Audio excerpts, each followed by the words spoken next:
আসসালামু আলাইকুম। আজ রান্না করব গরুর মাংসের তেহারি। আমি একটা ফ্রাই প্যানে 1 কাপ পরিমাণ সরিষার তেল দিয়ে দিয়েছি। এখন আমি 4টি তেজপাতা, 4টি দারচিনি, 6-7টি এলাচ দানা, 8-10টি গোলমরিচ আর 8-10টি লবঙ্গ দিয়ে দিলাম। এখন আমি একটু মশলাগুলোকে নেড়েচেড়ে মশলার ফ্লেভারটা বের হয়ে আসা পর্যন্ত অপেক্ষা করব। তো নেড়েচেড়ে দিচ্ছি।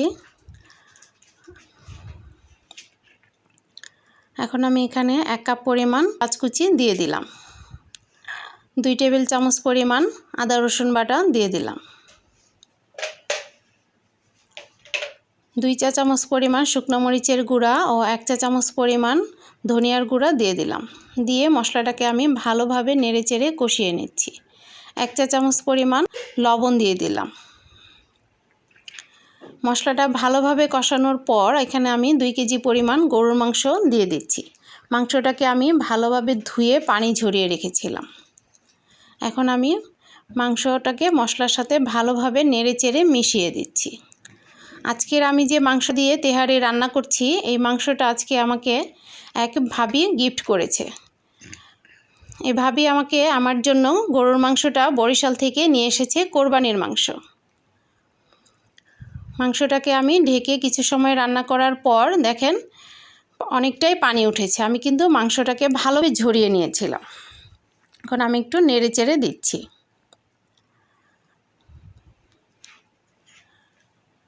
এখানে 8-10টি কাঁচামরিচ আমি ভেঙে দিয়ে দিলাম। মাংসটাকে ভালোভাবে আবারও নেড়েচেড়ে দিচ্ছি।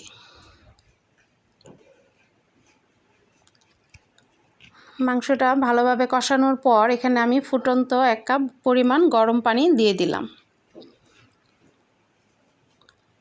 পানিটা দিয়ে আমি একটু নেড়েচেড়ে মিশিয়ে কিছুটা সময় ঢেকে আবারও রান্না করব। আমি মাংসটাকে ভালোভাবে কষিয়ে নিয়েছি। এরই মাঝে কয়েকবার কিন্তু আমি ঢাকনাটা খুলে নেড়েচেড়ে দিয়েছিলাম অফ ক্যামেরায়। মাংসটাকে বারবার নেড়েচেড়ে দিতে হবে যেন তলানিতে লেগে না যায়, কারণ মাংসটা পুড়ে গেলে রান্নাটা ভালো লাগবে না, একটা পোড়া গন্ধ আসবে। মাংসটা ভালোভাবে আবারও কষিয়ে নিয়ে এখানে আমি 2 কাপ পরিমাণ ফুটন্ত গরম পানি দিয়ে দিলাম। দিয়ে আবার একটু নেড়েচেড়ে দিচ্ছি, দিয়ে কিছুটা সময় ঢাকনা দিয়ে ঢেকে রান্না করে নেব।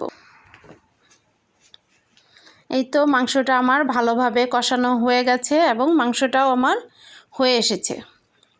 এখন আমি মাংসটাকে একটা পাত্রে উঠিয়ে নিব, কারণ এই ফ্রাই প্যানেই আমি চালটা দিয়ে রান্না করব। কিছুটা তেল ও ঝোল থাকা অবস্থায় আমি মাংসটা উঠিয়ে নিয়েছি। আর এখানে আমি 2 টেবিল চামচ পরিমাণ পেঁয়াজ কুচি দিয়ে দিলাম। পেঁয়াজ কুচিটা দিয়ে কিছু সময় ভেজে নিব।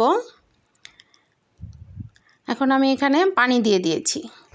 আমি যেহেতু 1 কেজি পরিমাণ চাল দিয়ে আজকে রান্না করব, তাই এখানে আমি 2 লিটার পরিমাণ পানি দিয়ে দিয়েছি। যতটুকু চাল দিবেন তার দ্বিগুণ পরিমাণ পানি দিতে হয়। 1 পিস লেবুর রস এখানে আমি চিপে দিয়ে দিচ্ছি।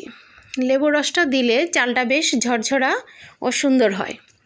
এখন আমার পানিটা ভালোভাবে ফুটে উঠেছে। পানিটা ভালোভাবে ফুটে ওঠার পর এখানে আমি ধুয়ে রাখা চালটা দিয়ে দেব।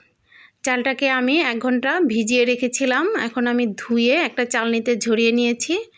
এখন আমি চালটা এখানে দিয়ে দিলাম। চালটা দিয়ে আমি কিছু সময় নেড়েচেড়ে দিচ্ছি।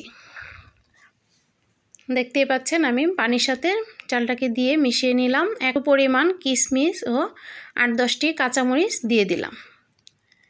আর 1 কাপ পরিমাণ সরিষার তেল উপর দিয়ে আমি দিয়ে দিচ্ছি। আর রান্না করে রাখা সেই মাংসটাও আমি এখানে দিয়ে দিচ্ছি। মাংসটা চালের মধ্যে পানি থাকা অবস্থায় দিয়ে দেবেন। আর 1 কাপ পরিমাণ দুধ দিয়ে দিলাম। দুধটাকে আমি আগে থেকেই জাল করে রেখেছিলাম। সবগুলো উপকরণ দিয়ে দেওয়ার পর আমি মাংসটাকে চালের সাথে ভালোভাবে নেড়েচেড়ে মিশিয়ে দিলাম। এখন কিছু সময় আমি এটাকে দমে রেখে দেব, তাহলে এটা খুব সুন্দর মতো ফুটে যাবে এখন আমি এটাকে ঢেকে দিলাম, দিয়ে কিছু সময় দমে রেখে দিয়েছি। এই তো হয়ে গেল আমার গরুর মাংসের তেহারি রান্না। আমার রান্নাটি যদি ভালো লেগে থাকে ফ্রেন্ডস অ্যান্ড ফ্যামিলির সাথে শেয়ার করে দেবেন। যারা আমার ফেসবুক পেজ থেকে দেখছেন তারা পেজটি লাইক ও ফলো দিয়ে পাশে থাকবেন। আর যারা আমার ইউটিউব চ্যানেল থেকে দেখছেন তারা আমার চ্যানেলটিকে সাবস্ক্রাইব করে পাশে থাকা বেল আইকনটি বাজিয়ে দিবেন। তাহলে আমি ভিডিও দেওয়ার সাথে সাথে নোটিফিকেশন চলে যাবে। আর যারা অলরেডি সাবস্ক্রাইব করেছেন তাদেরকে জানাই অসংখ্য ধন্যবাদ। আল্লাহ হাফেজ।